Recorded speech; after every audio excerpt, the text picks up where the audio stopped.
Assalamualaikum warahmatullahi wabarakatuh. Perkenalkan, nama saya Dilutfiani. Di sini saya akan menjelaskan tugas tentang perkembangan yang dimiliki peserta didik.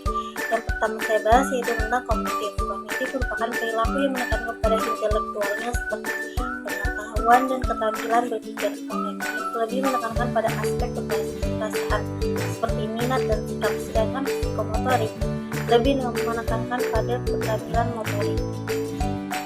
Nah, yang kedua yaitu afektif.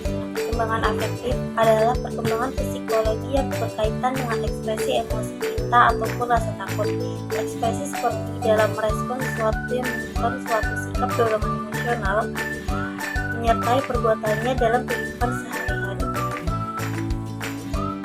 Nah, yang ketiga yaitu psikomotorik. Psikomotorik ini adalah domain yang meliputi perilaku, gerakan, dan koordinasi jasmani, keterampilan motorik, dan kemampuan fisik seseorang. Keterampilan yang akan berkembang jika sering praktikan ini dapat diukur berdasarkan jarak, kecepatan, ketepatan janji bicara pelaksanaannya. Yang pertama yaitu saya akan menjelaskan tentang contoh permasalahan kognitif. Sebagai contoh permasalahan kognitif, kita bisa mempertimbangkan masalah kesulitan memori pada orang tua.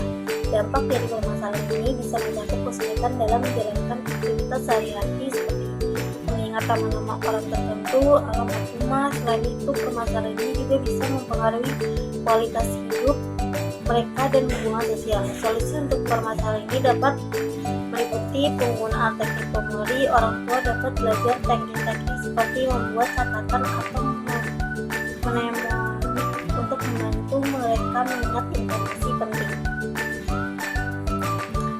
Yang kedua yaitu saya akan menjelaskan tentang permasalahan dari afektif. Permasalahan perkembangan afektif seringkali terjadi pada individu yang mengalami kesulitan dalam mengatur emosi mereka.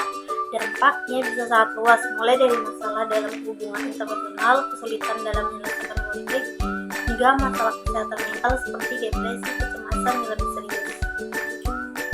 Sebagai contoh, seseorang yang sulit mengatur emosinya mungkin cenderung mudah marah dan mudah tersinggung, yang dapat mengganggu hubungan dengan orang lain. Ini bisa mempengaruhi pekerjaan, pertemanan, dan aktivitas sehari-hari secara keseluruhan. Nah, solusi untuk masalah ini termasuk pengembangan keterampilan emosional seperti keterampilan untuk mengidentifikasi dan mengelola emosi dengan cara yang sehat.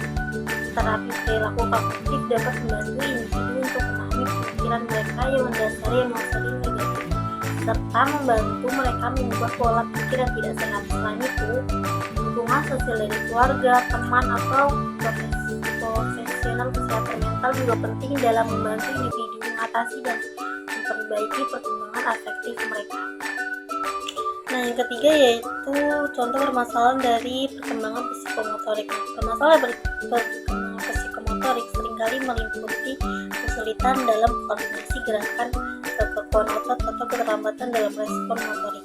Dampak dari permasalahan ini dapat beragam, seperti kesulitan dalam berpartisipasi dalam aktivitas fisik, kesulitan dalam melakukan tugas sehari-hari yang memerlukan koordinasi motorik, atau masalah dalam berkomunikasi secara nonverbal.